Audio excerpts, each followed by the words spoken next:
नमस्कार, maths by DK Sharma YouTube channel पे आप लोगों का स्वागत है। देखें यार, सेट 1 हम लोगों ने कर लिया, सेट 2 आज कर लेते हैं। कहा यार देखें, अच्छा सवाल है। कहा 4 अलग अलग सड़क क्रॉसिंग पर ट्रैफिक लाइट जो है क्रमशः प्रत्येक 15 सेकेंड, 18 सेकेंड, 27 सेकेंड एवं 30 सेकेंड के अंतराल पे बदलती है। कहा पहला लाइट जो है ये 15 सेकेंड के अंतराल पे बदली है, यानी कि फिलहाल मतलब ये लाइट जली। अब अगला 15 सेकेंड के बाद फिर से जलेगी, फिर अगला 15 सेकेंड के बाद ये बदलते रहती है।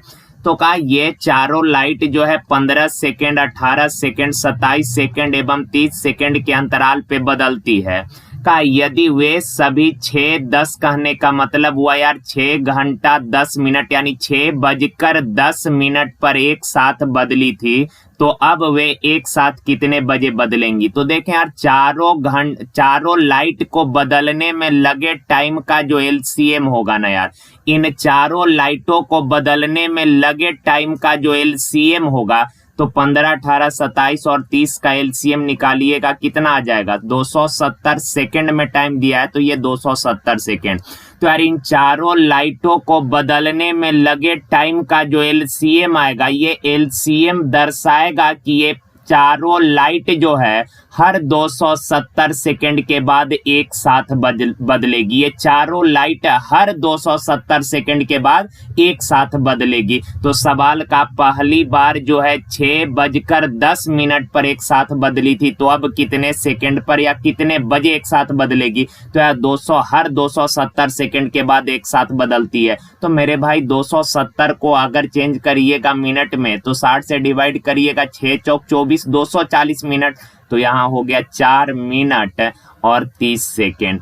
कहने का मतलब ये चारों लाइट 4 मिनट 30 सेकेंड के अंतराल पर एक साथ बदलेगी। पहली बार 6:10 पर बदले थी, अब 4 मिनट 30 सेकेंड के बाद फिर से एक साथ बदलेगी, तो कितना हो जाएगा 6:14 एवं 30 सेकेंड पर फिर से दोबारा एक साथ बदलेगी। Option number A.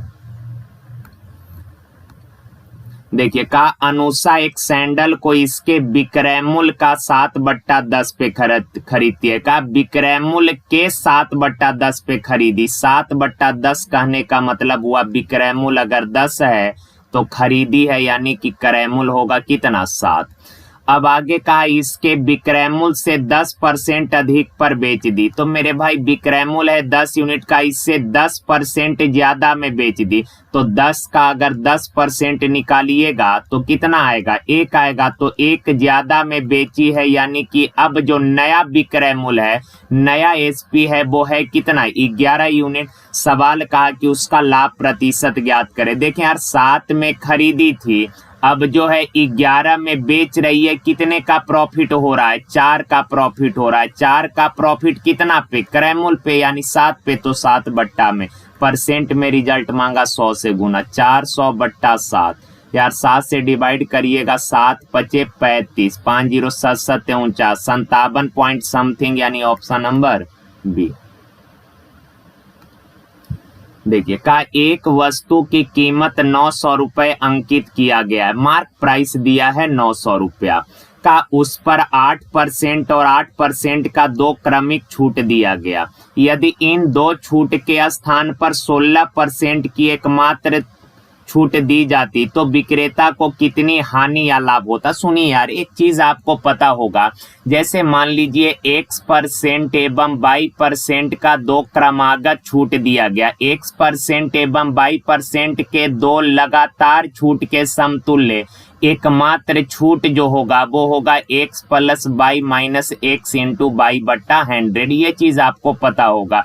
X एवं Y% के 2 लगातार छूट के समतुल्य एकमात्र छूट होता है X + Y - X × Y/100। तो पहला जो कंडीशन है, इसने बोला कि दुकानदार जो है 8% एवं 8% का 2 लगातार छूट दिया, तो 8% और 8% के 2 लगातार छूट के समतुल्य एकमात्र छूट क्या होगा, तो X + Y - X × Y/100। तो 16 - 64/100 यानी 0.64। तो 16 में से 0.64 घटाइएगा यार, कितना आ जाएगा 3 और ये 15.36%। तो आया 8% एवं 8% के दो लगातार छूट के समतुल्य एकमात्र छूट होगा इतना परसेंट। क्लियर है? का यदि इन दोनों छूट के स्थान पर 16% का एकमात्र छूट देता तो का उससे कितना हानि होता। तो देखें यार, दुकानदार जो है पहले 15.36% का डिस्काउंट देने का बात किया, का उसके बाद उसने 16% का छूट दे दिया। पहले इतना छूट दे रहा था, अब इतना छूट दे रहा है, तो कितने का उसको लॉस हो गया। तो आप बोलेंगे सर 0.16 में से इसको घटाइएगा तो 0.64% का लॉस हुआ है। तो का कितने रुपए का लॉस हुआ। मार्क प्राइस था 900 रुपया, इतने परसेंट का लॉस हुआ, यानी 900 का 0.64% हटाएंगे तो बट्टा में 100, 2 जीरो से 2 जीरो कैंसिल, 9 चौक 36, हाथ में रहती 9 छक 54 3 57, डेसिमल 2 अंकों से पहले, यानी कि 5 रुपया 76 पैसे का उसको क्या हो गया, लॉस हो गया। यहाँ पर एक चीज समझिए, जैसे मान लीजिए दुकानदार पहले कोई चीज आपको बोला कि 10 रुपए का डिस्काउंट देंगे, 10 रुपए का डिस्काउंट देंगे, आपने उससे 12 रुपए का डिस्काउंट ले लिया, 10 रुपए का वो छूट दे रहा था, अब 12 रुपए का छूट दे रहा है, तो दुकानदार को मेरे भाई 2 रुपए का लॉस हुआ। दुकानदार को लॉस हुआ 2 रुपए का, ग्राहक को जो है 2 रुपए का प्रॉफिट हो जाएगा ना यार। पहले 10 रुपए छूट देने, आपने बोला भैया, उस दुकानदार ने बोला सर 10 रुपए का डिस्काउंट देंगे, आपने बोला नहीं 12 रुपए का डिस्काउंट हमको चाहिए, बोला ओके ले जाइए। तो यार 10 के स्थान पर उसने 12 का डिस्काउंट दिया, तो उसको तो 2 रुपया कम मिला ना यार, आपको 2 रुपया कम देना पड़ा, यानी आपको 2 रुपए का प्रॉफिट हुआ, दुकानदार को 2 रुपए का लॉस हो गया। तो ये चीज समझना है यार। यहाँ कहा कि दुकानदार 8% एवं 8% का 2 क्रमिक छूट देने का बात किया, तो 8% एवं 8% का 2 क्रमिक छूट देगा, यानी इतना परसेंट डिस्काउंट देने की बात किया। लेकिन कहा उसने 16% का डिस्काउंट दे दिया, पहले इतना दे रहा था अब इतना दे दिया, तो उसको 16 इतना ज्यादा दिया ना यार छूट, तो इतना का उसको दुकानदार को लॉस हो जाएगा। का कितने रुपए का लॉस हुआ, तो 900 का इतना परसेंट, यानी 5 रुपए 76 पैसे का लॉस हो गया। देखिए का ए बी सी की मजदूरी की कुल राशि 333 रुपए है। कहने का मतलब हुआ ए बी सी तीनों मजदूर को मिलाकर टोटल 333 रुपए मजदूरी देना है। टोटल मजदूरी मिलेगा, तीनों को मिलाकर टोटल बांटा गया 333 रुपए का। वे अपनी मजदूरी का क्रमशः 80%, 85 और 75 खर्च करते हैं। यदि उनकी बचत का जो रेशियो है ये 7:6:9 है। यार तीनों मजदूर के बचत का रेशियो है 7:6:9। अब कहा यार कि उनकी अपनी अपनी मजदूरी, तो देखें यार तीनों मजदूर को मिलाकर कुल मजदूरी दिया है 333 रुपए। तो रेशियो जो है ये भी आपको मजदूरी का, यानी कि इनकम का, मजदूर को पैसे आपने दिए तो उसका इनकम हुआ ना यार, तो इनकम का, आय का रेशियो आपको पता करना है। टोटल आय दिया 333, तो रेशियो भी आय का पता करना होगा। कहा पहला मजदूर जो है अपने मजदूरी का, यानी अपने इनकम का 80% खर्च कर दिया, 80% खर्च किया। रेशियो दिया है बचत का, तो परसेंटेज वैल्यू भी बचत का लिखना होगा। 80% खर्च किया तो पहला बचत किया होगा कितना परसेंट, 20%।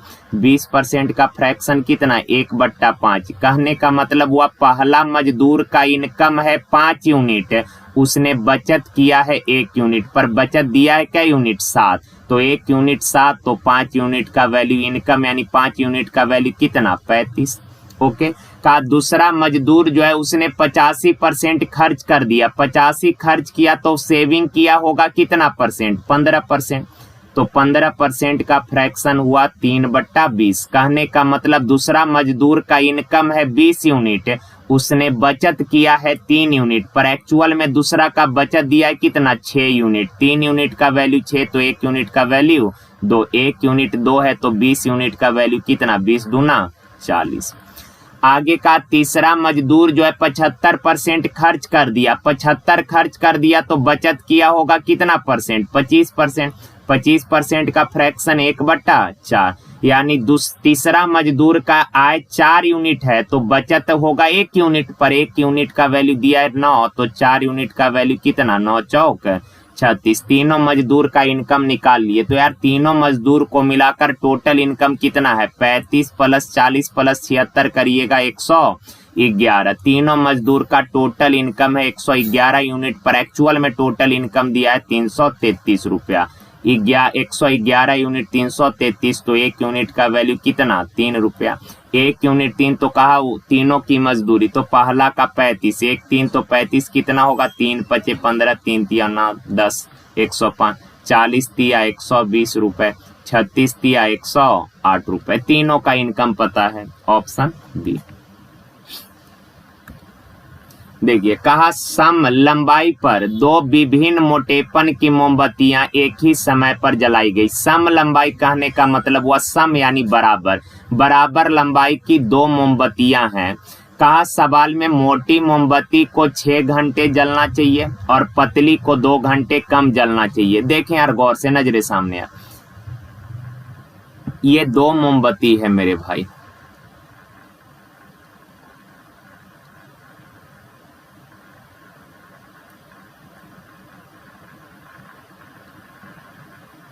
ओके ये दो मोमबत्ती है, दोनों का लंबाई इक्वल है, दोनों का लंबाई बराबर है। का पहली मोमबत्ती जो है ये पूरा 6 घंटे में जल जाएगी और दूसरी मोमबत्ती जो है ये पूरा 2 घंटे कम, कहने का मतलब 4 घंटे में जल जाएगी। तो यार देखें दोनों मोमबत्ती का लंबाई बराबर है और ये पूरा 6 घंटे में जल रही है और दूसरा मोमबत्ती पूरा 4 घंटे में जल रही है। तो यार दोनों का लंबाई कुछ ना कुछ तो रहा होगा, पता नहीं कितना है, पर हम लोग कुछ मान लेते हैं। जब मानना है तो आप ऐसा नंबर मानिए जो 6 और 4 दोनों से एग्जैक्ट डिवाइड हो जाए। एक्स बाई जेड कुछ भी मान सकते हैं, पर ऐसा नंबर मानिए जो 6 और 4 दोनों से डिवाइड हो जाए। तो 6 और 4 का एलसीएम कितना हो जाएगा, 12। तो हमने मान लिया कि दोनों मोमबत्ती का लंबाई है 12 यूनिट, इसका लंबाई भी 12 यूनिट, इसका लंबाई भी कितना, 12 यूनिट है। तो यार ये 6 घंटा में 12 यूनिट जलता है, 1 घंटा में क्या यूनिट जल जाएगा, 2 यूनिट। दूसरा मोमबत्ती 4 घंटा में पूरा जल जा रहा है, पूरा यानी कि 4 घंटा में 12 यूनिट जल रहा है, तो 1 घंटा में क्या यूनिट जलेगा, 3 यूनिट जलेगा। अब सवाल में यहां से कहा कितने समय में मोटी मोमबत्ती पतली से दोगुनी लंबाई की रहेगी। एक्चुअल सवाल यही है कितने टाइम के बाद जो है मोटी मोमबत्ती की लंबाई पतले से दोगुनी रह जाएगी। तो देखिए यार हमने मान लिया कि टी घंटे के बाद मोटी मोमबत्ती का जो लंबाई है वो पतले मोमबत्ती के लंबाई से दोगुना हो जाएगा। तो यार मोटा मोमबत्ती 1 घंटा में 2 यूनिट जलता है, तो टी घंटा में कितना जल जाएगा, 2T जल जाएगा। 1 घंटा में 2 यूनिट, तो टी घंटा में 2T यूनिट जलेगा। टोटल लंबाई है 12 यूनिट, टोटल लंबाई है इसका 12। अगर मेरे भाई 2T जल गया, सपोज इतना जल गया है, तो आप बताइए शेष जलने के लिए कितना बचा है। तो आप बोलेंगे सर टोटल लंबाई 12 है जिसमें इतना 2T जल गया है, तो शेष बचा है जलने के लिए कितना, टोटल में से जो जल गया उसको निकाल दीजिएगा, तो ये शेष भाग बच रहा है। का यार दूसरा मोमबत्ती जो है वो 1 घंटा में 3 यूनिट जल रहा है, पूरा लंबाई है 12, पूरा लंबाई है कितना, 12। अब कहा 1 घंटा में 3 यूनिट, तो टी घंटा में कई यूनिट जल गया, तो 3T जल गया। यार टोटल लंबाई था यहाँ से लेकर यहाँ तक 12, 3T जल गया, तो शेष बच रहा है जलने के लिए कितना। तो आप बोलेंगे सर टोटल लंबाई है 12, 3T जल गया, तो नीचे जो शेष बच रहा है ये कितना बचा, तो 12 माइनस 3T। क्लियर है। अब कहा कि टी घंटे के बाद मोटी मोमबत्ती का जो लंबाई है वो पतली वाली का 2 गुना है। ओके अब यहाँ पे कुछ है नहीं, इक्वेशन बना गए तो कैलकुलेशन में तो कोई जान है नहीं। 12 माइनस 2T बराबर 12 दूना 24 माइनस 60। यार माइनस का 60 इधर आके प्लस हो जाएगा, तो माइनस 2T प्लस 60 कितना, 4T। 12 उधर जाके 24 में से घटेगा 12, 4 से काटिएगा तो T बराबर 3 घंटे। यानी 3 घंटे के बाद जो है मोटी मोमबत्ती का लंबाई पतली से क्या हो जाएगा, 2 गुना हो जाएगा। चलिए यार आगे देखिए का एक विद्यालय में 3 अध्यापन कक्ष फर्स्ट, सेकंड और थर्ड है। अध्यापन कक्ष फर्स्ट एवं सेकंड में लड़कों के संख्या का अनुपात 2:3 है। का 3 अध्यापन कक्ष है यार, का फर्स्ट और सेकंड में रेशियो है 2:3 का सेकंड और थर्ड में लड़कों के संख्या का रेशियो है 7:9 का। सवाल अब देखें यार, सबसे पहले तो रेशियो को मर्ज करना पड़ेगा यार। यहाँ पे देखें सेकंड क्लास में विद्यार्थी का संख्या है कितना 3 यूनिट, यहाँ पे सेकंड क्लास में विद्यार्थी का संख्या है कितना 7 यूनिट। तो यार संख्या अलग अलग है, इसका मतलब ये रेशियो अनअरेंज्ड है, रेशियो को अरेंज करना पड़ेगा। तो रेशियो को अगर अरेंज करिएगा तो 7 से यहाँ भी गुना, दोनों जगह इक्वल करना पड़ेगा। तो यहाँ 7 से तो यहाँ भी 7 से, यहाँ 3 से तो यहाँ भी 3 से। तो फर्स्ट क्लास में कितने बच्चे हैं 14, सेकंड में 7 तिरिक 21 और थर्ड में कितना 9 तिरिक 27। तीनों क्लास में विद्यार्थियों के संख्या का अनुपातिक मान अलग अलग पता कर गए।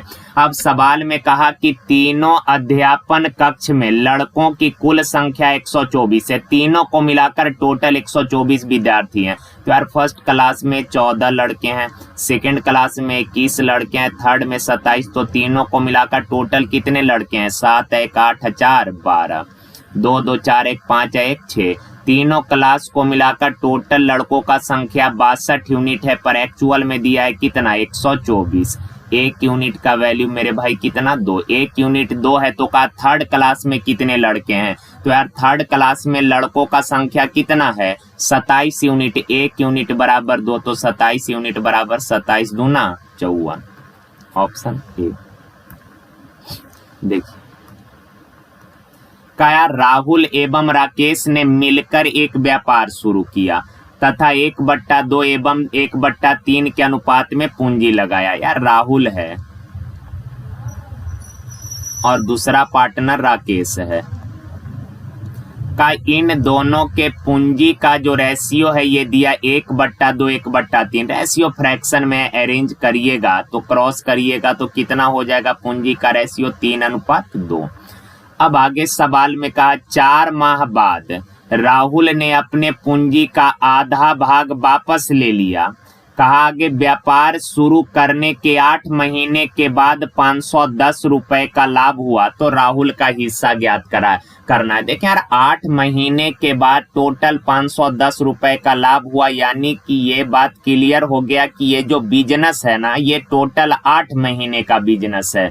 तो यार देखिए दोनों पार्टनर के लाभ का रेशियो निकालते हैं। और आप सभी को पता है कि सर लाभ जो होता है ना, ये लाभ का रेशियो जो होता है ये पूंजी और टाइम के गुणनफल के बराबर होता है। लाभ क्या होता है पूंजी और समय के गुणनफल के बराबर। सवाल में क्या कहा यार, देखें सवाल में कहा 4 महीने के बाद राहुल ने अपनी पूंजी का आधा वापस ले लिया। 4 महीने के बाद आधा पूंजी वापस ले लिया, कहने का मतलब हुआ कि 4 महीने तक राहुल का पूरा पूंजी व्यापार में लगा रहा। तो यार राहुल का पूंजी है 3, ये 4 महीने तक बिजनेस में रहा, तो 4 महीने में लाभ होगा कितना पूंजी गुना समय।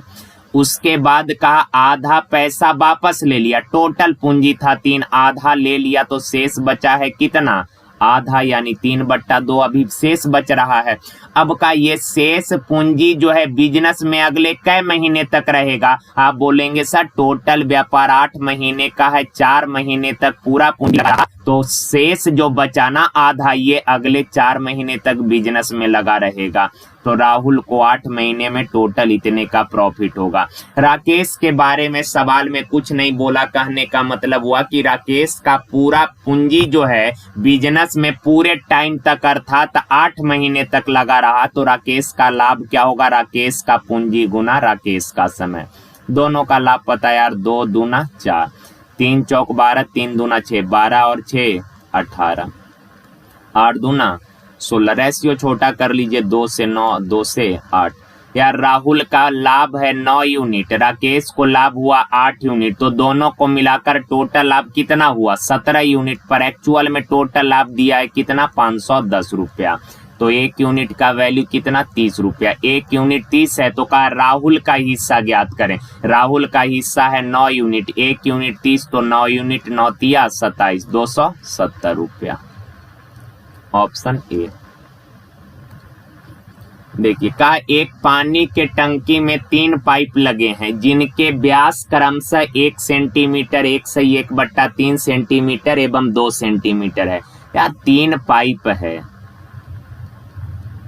और इन तीनों पाइपों के व्यास का रेशियो दिया है डायमीटर का। पहला का व्यास है 1, दूसरा का 1.1/3 यानी 3×1 = 4/3 और तीसरा का डायमीटर है कितना 2। और आप लोगों को एक चीज पता होगा कि सर जो रेशियो डायमीटर का होता है वही रेशियो रेडियस का होता है। क्यों? जैसे मान ले यार ये 2 वृत्त है, ओके, 2 वृत्त है और इनके रेडियस का रेशियो, जैसे पहला का रेडियस है r1, दूसरा का रेडियस है r2। आप बताएं पहला का रेडियस r1 है तो डायमीटर पहला का कितना होगा? रेडियस का 2 गुना यानी कि 2r1। दूसरा का रेडियस r2 तो डायमीटर कितना हो जाएगा? 2r2। तो रेशियो है तो कांस्टेंट तो कैंसिल हो जाएगा, r1:r2 बचेगा। यानी कि जो रेशियो रेडियस का होगा वही रेशियो क्या होगा? व्यास का होगा। तो यार देखें यहाँ डायमीटर का जो रेशियो है वही रेशियो किसका हो जाएगा? रेडियस का हो जाएगा। तो डायमीटर का रेशियो है 1:4/3:2। तो रेशियो फ्रैक्शन में दिया, इसको बैलेंस कर लीजिए। तो 3 से हर जगह गुना करिएगा तो 3 एकम 3 हो जाएगा। 3 से यहाँ गुना कीजिएगा, 3 से 3 कटेगा, 4 बचेगा और 3 दूना ये कितना हो जाएगा? 6 हो जाएगा। यानी कि रेडियस का रेशियो आ गया 3, 4, 6। सवाल में आगे कहा सबसे बड़े पाइप उस टंकी को 61 मिनट में भर देता है। सभी से बहने वाले जल यदि उसके व्यासों के वर्ग के अनुपात में है, बहने वाला जल जो है वो व्यास के वर्ग के अनुपात में है, तो कहा तीनों पाइप को अगर एक साथ खोल दें तो कहा जलाशय कितने समय में भर जाएगा। देखें यार तीनों पाइप के डायमीटर का रेशियो पता है, डायमीटर का रेशियो तो पता ही है। तो सिंपल आप करिए, यहाँ तो इसने बोला ये सभी से बहने वाले जल, यानी कि जो है तीनों पाइप से जो जल निकलता है, यानी तीनों पाइप का जो एफिशिएंसी है वो कहा व्यास के वर्ग के अनुपात में है। यानी तीनों पाइप का जो एफिशिएंसी है ना यार वो डायमीटर के वर्ग के बराबर है। तो पहला का डायमीटर 3 है तो एफिशिएंसी 3 का स्क्वायर 9। दूसरा का डायमीटर 4 है तो एफिशिएंसी 4 का वर्ग 16। तीसरा का डायमीटर 6 है तो कहा इसका जो एफिशिएंसी होगा वो 6 का वर्ग 36। और आप सभी को पता है एफिशिएंसी कहने का मतलब 1 मिनट में किया गया काम। पहला पाइप का एफिशिएंसी है 9 यूनिट, यानी पहला पाइप 1 मिनट में 9 लीटर पानी भरेगा। दूसरा का एफिशिएंसी है 16 यूनिट, यानी दूसरा पाइप 1 मिनट में 16 लीटर पानी भरेगा। तीसरा का एफिशिएंसी है 36 यूनिट, यानी तीसरा 1 मिनट में 36 लीटर पानी भरेगा। सवाल में कहा सबसे बड़ा पाइप उस टैंक को 61 मिनट में भरेगा। यार सबसे बड़ा पाइप वही ना होगा जिसका एफिशिएंसी ज्यादा होगा। तो यार सबसे बड़ा पाइप है जो 1 मिनट में कितना पानी भरता है? 36 लीटर। 1 मिनट में 36 लीटर तो 61 मिनट में कै लीटर? 61 से गुना करिएगा तो ये टैंक का कैपेसिटी आ जाएगा। टैंक का क्या आ गया? कैपेसिटी। अब सवाल में कहा तीनों पाइप को अगर एक साथ खोल दें तो कहा जलाशय कितने समय में भर जाएगा। यार तीनों को इकट्ठा खोलिएगा, पहला 1 मिनट में 9 लीटर, दूसरा 16, तीसरा 36, तो तीनों मिलकर 1 मिनट में कितना भरेगा? 61 लीटर। तीनों मिलकर 1 मिनट में 61 लीटर, तो इतना लीटर क्या मिनट में? तीनों के एफिशिएंसी से डिवाइड करिए, 61 से 61 कैंसिल, यानी कि 36 मिनट। Option C. देखिए कहा एक टंकी को नल ए और बी 6 घंटे 3 घंटे में भर सकता है। सी भरी हुई टंकी को 5 घंटे में खाली कर सकता है। ए 6 घंटे में भरेगा, बी 3 घंटे में और सी जो है 5 घंटे में खाली कर देगा। देखिए यार 2 नल भरने वाला है और एक खाली करने वाला है। यार 6, 3 और 5 का एलसीएम कितना हो जाएगा? 30। 6 पचे 30 भरने वाला है तो इसके एफिशिएंसी को प्लस से 3 दहा तो प्लस का 10, 5 6 खाली करने वाला है एफिशिएंसी को माइनस से। कहा तीनों नल को अगर एक साथ खोल दिया जाए तो टंकी पूरा भरने में कितना समय? तीनों को इकट्ठे खोलिएगा तो तीनों मिलकर जो है 1 घंटा में कितना भरेगा? 10 5 15 में से 6 गया 9। तीनों मिलकर 1 घंटा में 9 भरेगा तो 30 लीटर भरने में कितना समय लगेगा? 30/9। यार 3 से 10, 3 तिया 9, यानी 10/3। Option number 3।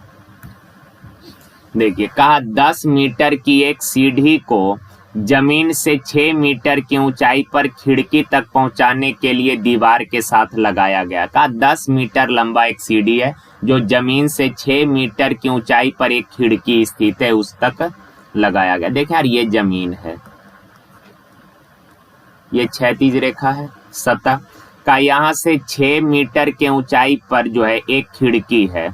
का एक सीढ़ी जो है खिड़की के टॉप तक लगाया गया है, जिसका लंबाई दिया है आपको 10 मीटर। ये जो सीढ़ी है इसका लंबाई है 10 मीटर। तो कहा सीढ़ी के निचले भाग और दीवार के बीच की दूरी, सीढ़ी का जो ये निचला भाग है ना और ये जो दीवार है का इसके बीच का डिस्टेंस यानी ये वाला आपको निकालना है। तो यार राइट एंगल ट्रायंगल में कर्ण मालूम है, लंब मालूम है, तो आधार नहीं निकाल लीजिएगा, पाइथागोरस यूज करके निकाल लीजिए। और अगर ट्रिपलेट याद है तो 6 10 है ना, ये तो ऐसे आधार क्या होता है रूट अंडर कर्ण स्क्वायर माइनस लंब स्क्वायर। तो कर्ण 10 का स्क्वायर कितना 100, 6 का स्क्वायर 36, 10 में से 36 गया कितना बचेगा 64, तो 64 का वर्गमूल 8। और ऐसे भी याद रखिएगा कुछ ट्रिपलेट है बेसिक सा, उसको ध्यान में 3 4 5 6 8 10 7 24 25 5 12 13, ये सब ट्रिपलेट ध्यान में रखना, काफी यूज में आता है यार। एक रूट 2, 1 रूट 3 और 2, तो ये सब चीज आप ध्यान में रखिएगा, इतना कैलकुलेशन नहीं करना पड़ेगा आपको। देखिए कहा cosec का square theta plus 2 tan theta into cot theta minus cot square theta का वैल्यू क्या होगा।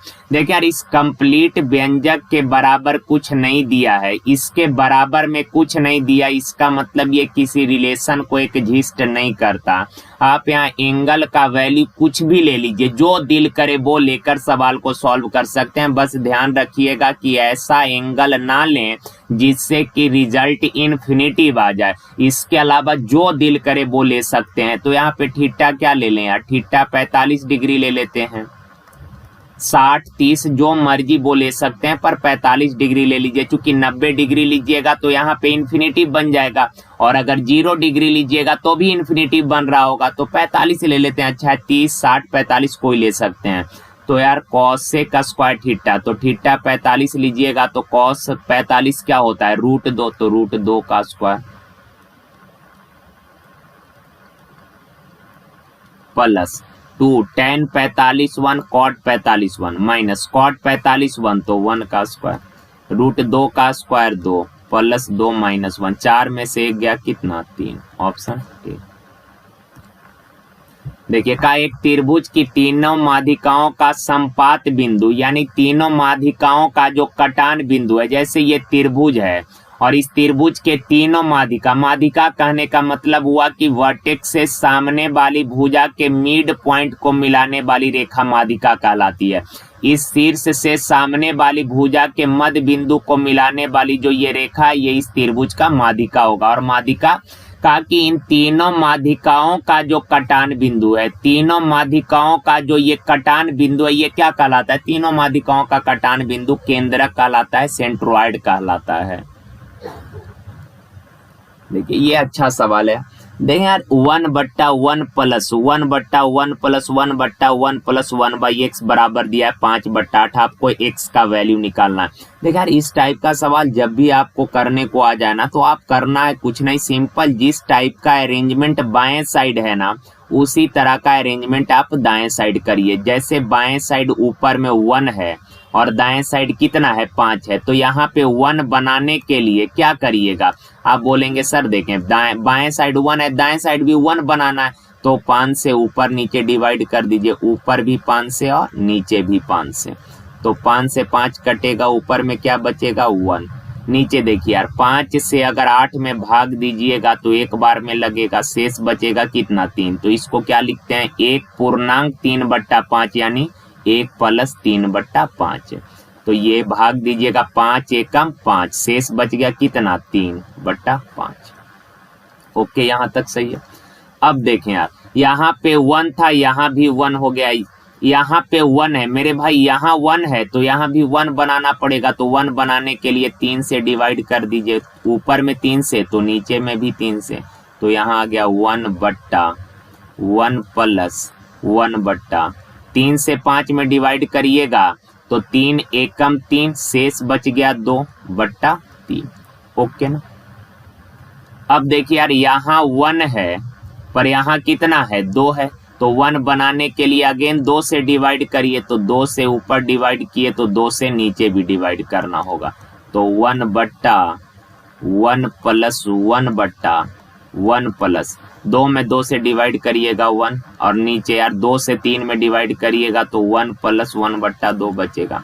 अब कंपैरिजन कर लीजिए यार, ये सब देखिए यहाँ पे 1 है तो यहाँ भी 1, यहाँ 1 है तो यहाँ भी 1 हो गया, यहाँ 1 है तो 1, यहाँ भी, यहाँ 1 1 1 1, तो सब यहाँ भी 1 1 1 1, तो बचा है यहाँ x और यहाँ बचा है 2, तो x बराबर कितना हो जाएगा 2, ऑप्शन नंबर ए।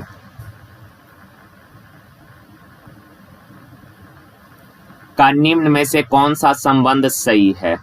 तो देखें यार कहा कि इसमें से आपको का कौन सा रिलेशन जो है कंडीशन को सेटिस्फाइड कर रहा है। तो करना कुछ नहीं है, देखें रूट रूट लगा है तो आपको पता है कि सर रूट रूट हटाना है तो स्क्वायर करते हैं, क्यूब रूट हटाना है तो घन करते हैं, क्यूब करते हैं, तो यहाँ वर्गमूल है तो स्क्वायर करके चेक कर लीजिए यार। अगर दोनों साइड स्क्वायर करिएगा, दोनों साइड अगर स्क्वायर करेंगे तो इधर अगर स्क्वायर करिएगा तो a प्लस बी का स्क्वायर क्या होगा, a square plus B square, root 7 का स्क्वायर 7, रूट 3 का स्क्वायर 3, तो 7 और 3 क्या हो जाएगा 10, plus 2 root A B, 2 into A B यानी 7 तिरिक 21, यानी 2 रूट 21।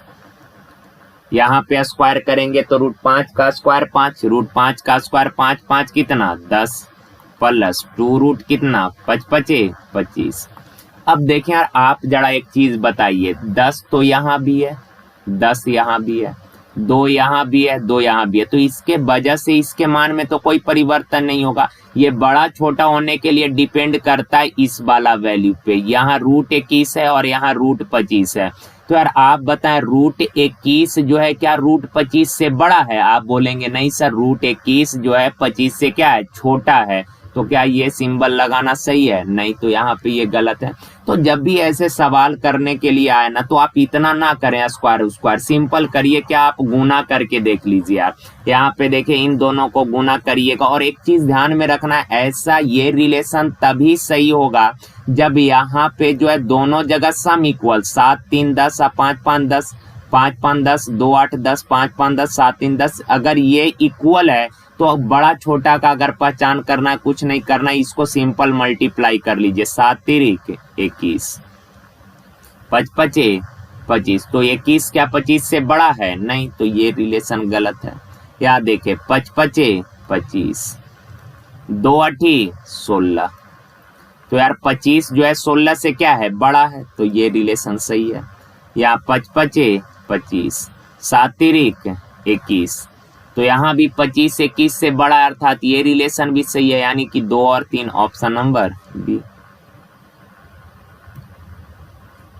देखिए का x square minus 3x plus 1 बराबर 0, इसका वैल्यू निकालना। यार पूरे के बट्टा में एक्स क्यू है, पूरे के बट्टा में एक्स क्यू है, यानी x के पावर 3 से हर जगह भाग दीजिएगा, इसमें भाग दीजिएगा बचेगा x के पावर 3, यहाँ भाग दीजिएगा बचेगा एक्स क्यू से इसमें भाग दीजिएगा 1/x, प्लस एक्स क्यू से 1 में भाग दीजिएगा तो 1/x क्यू। ओके ना। अब यार देखें हमको चाहिए बट्टा में x चाहिए, तो करिए, यहाँ पे 1 है और बट्टा में 1/x चाहिए, तो x से इस इक्वेशन को डिवाइड करिएगा, x से भाग दीजिएगा तो ये x माइनस 3 प्लस 1/x बराबर 0, तो x प्लस 1/x बराबर माइनस का 3 उधर जाके क्या हो जाएगा प्लस 3 हो जाएगा। अब आपको तो पता ही है x प्लस 1/x बराबर 3 है, इसको थोड़ा अरेंज कर लीजिएगा तो ये हो जाएगा x cube plus 1/x cube plus x plus 1/x। अब इसका अगर वैल्यू निकालेंगे तो A cube plus B cube का फॉर्मूला सबको पता ही है, क्या होगा a प्लस बी का whole cube minus 3ab into a plus B, और प्लस है x प्लस 1/x। तो यार x प्लस 1/x का वैल्यू 3 है, तो 3 का क्यूब कितना हो जाएगा 27, माइनस इससे ये कैंसिल, और इसका वैल्यू क्या दिया है 3, तो 3 तिया 9, प्लस इसका वैल्यू भी कितना है 3, तो 27 माइनस 9 में से 3 गया 6, तो 27 में से 6 गया कितना 17, क्या 27 में से 6 जाएगा 17 होगा, पागल है 21 होगा ना, ऑप्शन सी। देखिए यार कहा एक व्यक्ति अपने धन का 50% भाग अपने पुत्र को दिया, और 30% भाग अपने पुत्री को दे दिया। का शेष का, तो यार 50% पुत्र को दिया, 30% पुत्री को दे दिया, और आगे का शेष राशि का 80% किसी ट्रस्ट को दे दिया। अब उस व्यक्ति के पास 16,000 बचे हैं, तो प्रारंभ में कितना धन था? तो यार प्रारंभ में सपोज 100 रुपए था। का 50% पुत्र को दिया, 30% पुत्री को दिया, तो टोटल दोनों को मिलाकर कितना बांट दिया? 80%। 80% कहने का मतलब 4/5, यानी कि टोटल पैसे 5 यूनिट थे, तो बेटा और बेटी दोनों को मिलाकर 4 रुपए दे दिए। 5 में से 4 उन लोगों को दे दिया, तो शेष बच गया कितना? 1/5। आगे का शेष का 80% ट्रस्ट को दे दिया। 80% का फ्रैक्शन 4/5, यानी शेष है 5, जिसमें से 4 ट्रस्ट को दे दिया, तो अगेन शेष बचा कितना? 1/5। तो यार बेटा बेटी और ट्रस्ट को देने के बाद उस व्यक्ति के पास इतने रुपए शेष बचे हैं, पर दिया है शेष कितना? 16,000 रुपया। तो x का वैल्यू कितना? 25 से गुना करिएगा तो 16,000 गुना 25। मल्टीप्लाई आप लोग खुद से कर लीजिएगा। देखिए, कहा एक फैक्ट्री में प्रत्येक कामगार का वेतन 22:25 के अनुपात में बढ़ा दिया गया। वेतन जो है ये 22:25 के अनुपात में बढ़ा दिया गया। कहने का मतलब पहले वेतन था 22 यूनिट मिलता था हर मजदूर को, अब बढ़ा दिया गया, तो अब प्रत्येक मजदूर का वेतन हो गया कितना? 25 यूनिट। पहले प्रत्येक वर्कर को 22 यूनिट पैसे मिलते थे, अब बढ़कर कितना हो गया? 25। कहा मजदूर का संख्या 26.2/3% घटा दिया गया। यार कहा संख्या जो है मजदूर का ना यार, संख्या को 26.2/3% घटा दिया, तो 26 तिया 78 2 कितना? 80/3%। हटाएंगे 100, 20 चौक 80, 20 पचे 100, यानी कि 4/15। संख्या 4/15 घटा दिया, यानी ओरिजिनल यानी पहले मजदूर का संख्या 15 था, 4 घटाकर अब मजदूर का संख्या कितना कर दिया? 11। सवाल आपसे बोला बताइए वेतन पर क्या प्रभाव पड़ेगा? जो मजदूर का कुल वेतन है उस पे क्या प्रभाव पड़ेगा? तो यार पहले एक मजदूर का वेतन था 22 यूनिट, पहले टोटल मजदूर था 15, तो बताइए कुल वेतन कितना? तो आप बोलेंगे सर एक मजदूर को 22 मिलता था, तो 15 मजदूर को मिलाकर टोटल इतना वेतन हो गया। अब जो है प्रेजेंट में एक मजदूर का वेतन है 25 यूनिट, तो 11 मजदूर का वेतन कितना? 25 गुना 11। रेशियो को कैंसिल कर छोटा कर लीजिए यार, 5 × 25, 5 तिया 15, 11 से काटिएगा, 11 दूना 22, 3 दूना 6, 5 एकम 5। यार पहले मजदूर को मिलाकर, सभी मजदूर को मिलाकर टोटल वेतन था 6 यूनिट, अब टोटल है 5। कुल वेतन में कितने का कमी हो गया? 1 का कमी 6 पर परसेंट, तो 100 से गुना। यार 2 तिरिक 6, 2 से 50, 50/3 यानी 16 से ही 2/3%। डिक्रीज कमी हुआ है, ऑप्शन है। देखिए कहा एक द्रव P पानी से 1.3/7 गुना भारी है। P जो है पानी से 1.3/7 गुना भारी है। तो यार 1.3/7 गुना का मतलब क्या? 7 3 10/7 गुना। कहा पानी से तो जब भी फ्रैक्शन लिखते हैं तो बट्टा वाला वैल्यू का या से जो भी होगा, जिसके साथ का लगा हो, से लगा हो, वो वैल्यू हमेशा नीचे। तो कहा P जो है का द्रव P जो है पानी से, द्रव P पानी से, तो द्रव P पानी से यानी पानी नीचे, P ऊपर। कहा 1 से 3/7 यानी 10/7 गुना भारी। कहने का मतलब वाटर है 7 यूनिट, तो द्रव P का मात्रा होगा 10 यूनिट। आगे कहा कि पानी जो है एक अन्य द्रव Q से, इस बार बोला Q से, तो जिससे वो नीचे का पानी Q से, तो Q से तो पानी ऊपर, Q से तो Q नीचे। कहा 1.2/5, 1.2/5 का मतलब 7/5। कहने का मतलब Q का मात्रा है 5 यूनिट, तो वाटर का मात्रा 7 यूनिट। यार दोनों जगह वाटर तो सेम है, तो रेशियो बैलेंस करने का जरूरत है नहीं।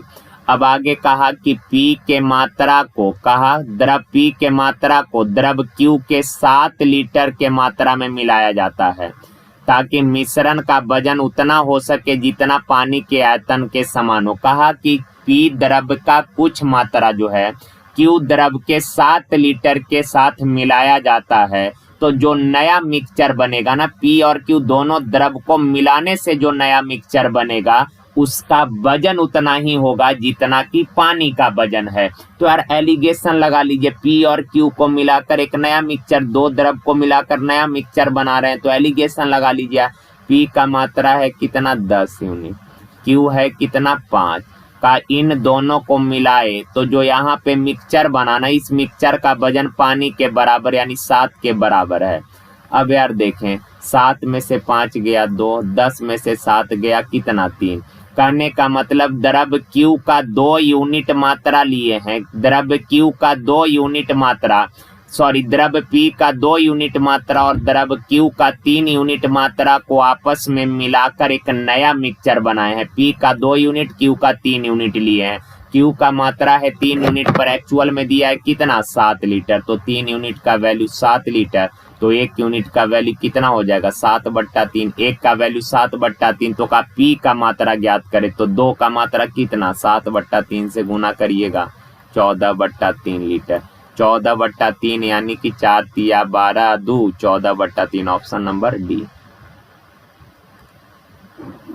देखिए का एक व्यक्ति यदि 5 किलोमीटर पर आवर के गति से चलता है तो वह एक निश्चित दूरी 3 घंटा 36 मिनट में तय करता है। यार डिस्टेंस बराबर स्पीड इंटू टाइम, स्पीड है 5 किलोमीटर पर आवर, टाइम है 3 घंटा 36 मिनट। इसको अरेंज करिएगा, 3 घंटा 36 मिनट को अगर आवर में लाइएगा तो 60 से डिवाइड, 12 तिया 36, 12 पचे 60, 5 तिया 15 3 18/5 घंटा, तो दूरी 4 गुना समय, 5 से 5 कैंसिल हो जाएगा, तो यहाँ डिस्टेंस कितना आ गया 18 किलोमीटर। अब सवाल में कहा यदि वही दूरी साइकिल से 24 किलोमीटर पर आवर के चाल से तय करे तो कितना समय लगेगा। टाइम बराबर होता है डिस्टेंस बट्टा स्पीड। ये 18 किलोमीटर जो दूरी है, इस 18 किलोमीटर के दूरी को 24 किलोमीटर पर आवर के स्पीड से तय करना है, तो टाइम कितना लगेगा, समय दूरी बट्टा चाल, काटिएगा यार, 6 तिरिक 18, 6 चौक 24, 3/4 घंटा। आवर को मिनट में लाइएगा, 60 से गुना, 4 से 15 चौक 7, 15 तिया 45 मिनट। मिनट में रिजल्ट मांगा है, ऑप्शन नंबर बी।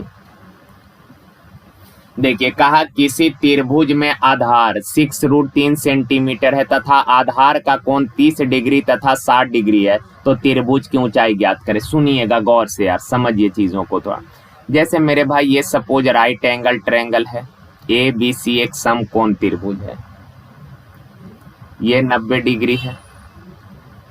सपोज ये वाला एंगल 30 डिग्री है और आपको पता है त्रिभुज के तीनों कोणों का योग 180 होता है। अगर एक कोण 90 है तो बाकी दोनों कोणों का योग भी 90 होगा, तो ये 30 है तो ये कितना डिग्री हो जाएगा 60 डिग्री। तो इस चीज को बाद में करेंगे, बस इतना समझिए यार। इस ट्रायंगल में तीनों साइड के लेंथ का रेशियो जानना चाहते हैं, इस राइट एंगल ट्रायंगल के तीनों भुजाओं का रेशियो जानना चाहते हैं।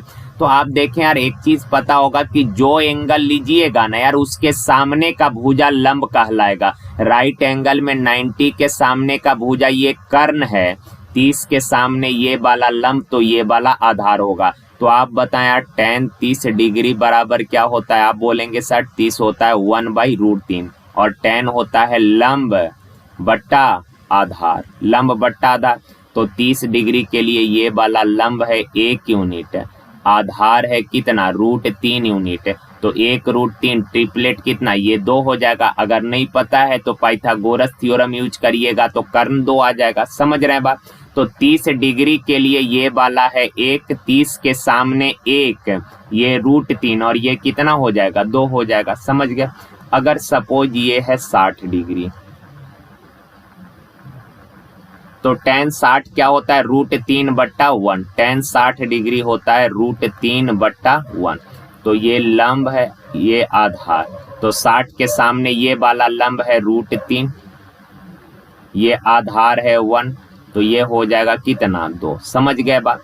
तो यार इस चीज को अगर दोनों फिगर को मर्ज कर दें तो ये चीज आप ध्यान में रखिएगा कि सर जी ये 30 डिग्री है तो 30 के सामने ये 1 होगा, ये √3 होगा और ये कितना होगा 2 होगा। अगर ये 60 डिग्री है, एंगल 60 है, तो ये √3, ये 1 और ये कितना 2 होगा। तो अगर दोनों को मर्ज कर दें तो मान लीजिए ये एंगल है 30 डिग्री, ये तो 90 है, और ये एंगल है 60 डिग्री। तो मेरे भाई 30 के सामने 1, 30 के सामने 1, 60 के सामने ये √3 और 90 के सामने ये कितना होगा 2 होगा। समझ गए बा? तो ये सब चीज बेसिक चीज आपको पता होना चाहिए।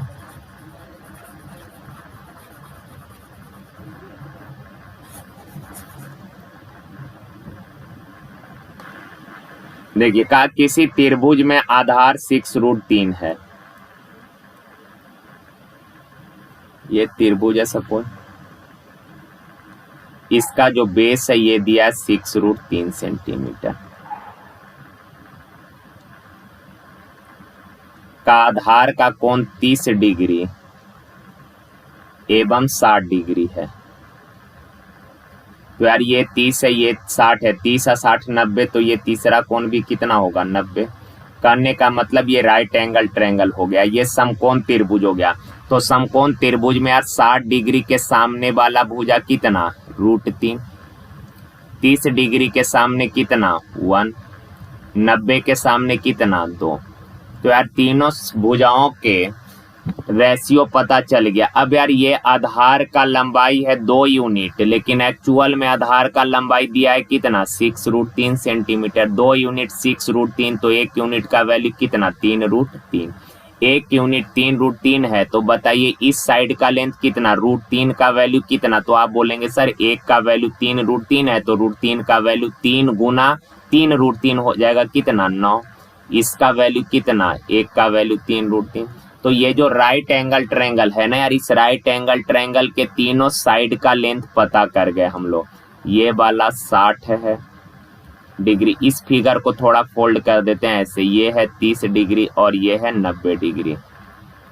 90 डिग्री वाले साइड का सामने के साइड का लेंथ है 6√3 और 60 के सामने वाले भुजा का लंबाई है कितना 9 और 30 के सामने वाला भुजा का लंबाई है कितना 30 के सामने 3√3। सवाल खत्म हो गया है। अब सवाल ये कहा कि त्रिभुज की ऊंचाई ज्ञात करें। त्रिभुज का ऊंचाई कहने का मतलब है, देखें यार, ये जैसे समकोणिक बिंदु से इस तरह का ये फिगर था, तो ये 90 डिग्री है, तो 90 के सामने ये 90, यहाँ से इस समकोणिक बिंदु से सामने वाली भुजा पर परपेंडिकुलर जो लाइन ड्रॉ करिएगा यही ना इसका हाइट होगा। तो यार यहाँ से ऐसे ड्रॉ किया तो सामने ये जो 90 डिग्री बना इसका लंबाई निकालना है। तो यार समकोण त्रिभुज में समकोणिक बिंदु से सामने वाले भुजा पर डाले गए जो ये लंब है, इस लंब का लंबाई होता है पूरे समकोण त्रिभुज का लंब गुना आधार बट्टा कर्ण। तो लंब है 9, आधार 3√3 और कर्ण दिया है कितना 6√3। √3 से √3 कैंसिल, 3 दूना 6, 9/2 यानी कि 4.5।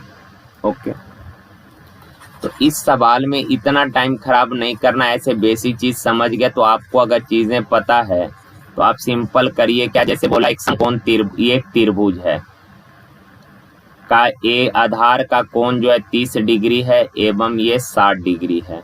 कहा कि यार आधार का लंबाई है 6√3, तो यार 30 60 90, तो ये वाला एंगल भी कितना हो जाएगा 90।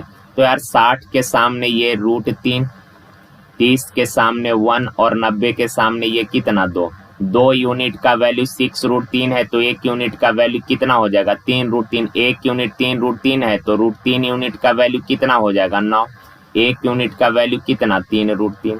अब का समकोणिक बिंदु से इसका हाइट निकालना है, तो परपेंडिकुलर जो ये लाइन ड्रॉ करिएगा का इस परपेंडिकुलर लाइन का जो है कहा कि इसका लंबाई क्या होगा, तो P गुना B बटा H। 90 के सामने ये कर्ण है, ये दोनों लंब आधार हो गया, तो लंब गुना आधार बट्टा कर्ण, कैंसिल कर लेंगे आगे। चलिए, का प्रथम 3 संख्याओं का औसत चौथी संख्या का 2 गुना है। मान लेते हैं यार 3 नंबर A B C और चौथा नंबर D है, तो का 3 संख्या का औसत यानी A + B + C बट्टा 3, इन तीनों का जो औसत है चौथी संख्या यानी D का 2 गुना है, D का 2 गुना है।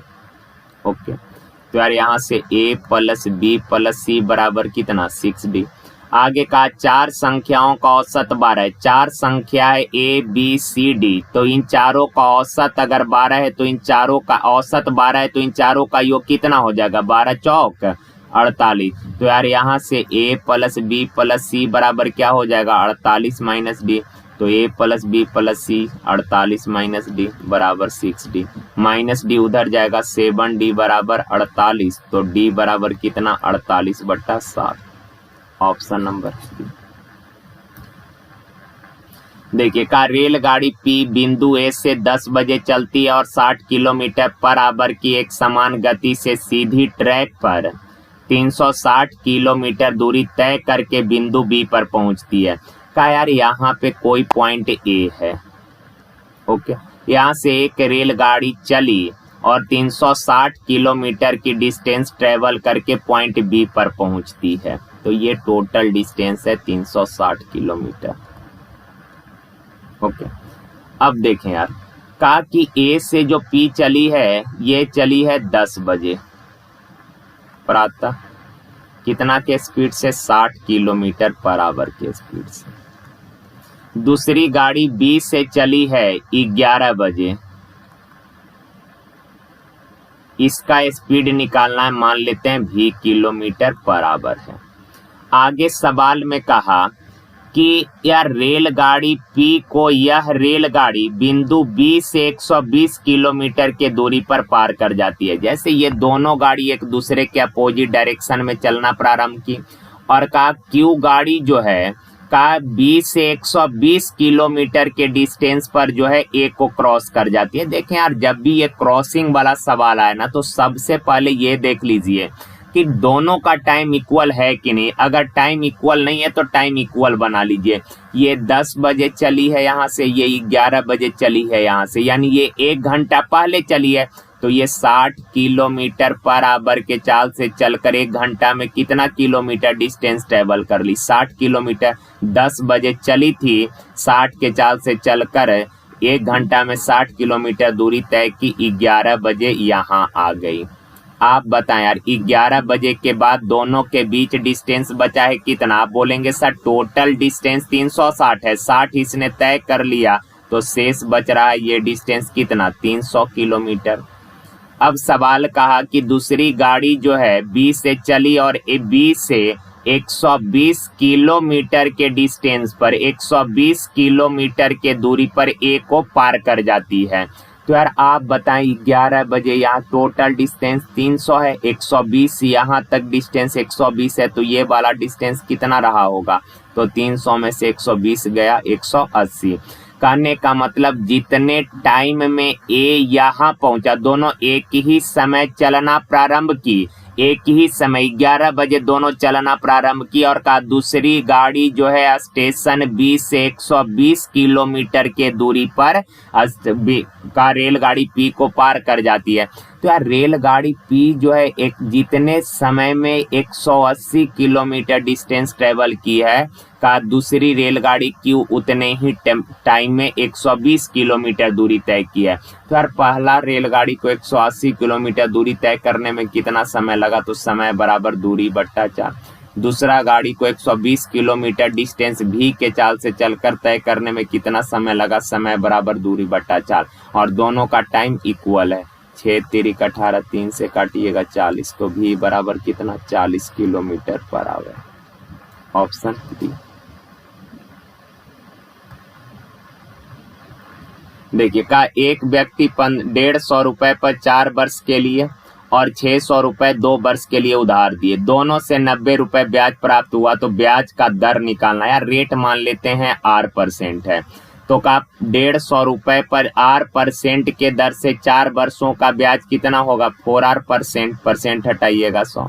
अब 600 रुपए पर R% के दर से 2 वर्ष का ब्याज कितना, 600 रुपए पर R% के दर से 2 वर्ष का ब्याज कितना, तो 2R%। अब यार 150 रुपए पर 4 वर्ष में इतना ब्याज, 600 रुपए पर 2 वर्ष में इतना ब्याज, और दोनों ब्याज को जोड़कर कुल ब्याज मिला है कितना 90 रुपया। अब यहाँ कैलकुलेशन है यार, डायरेक्ट कर लें, एलसीएम उलसीएम लेके कर लेते हैं यार। 100 काट पुट नहीं करिएगा, 15 चौक 60, 600 R, प्लस 120 आर, 600 और 120 कितना 1200, 600 और 1200 कितना 1800 आर बराबर 90।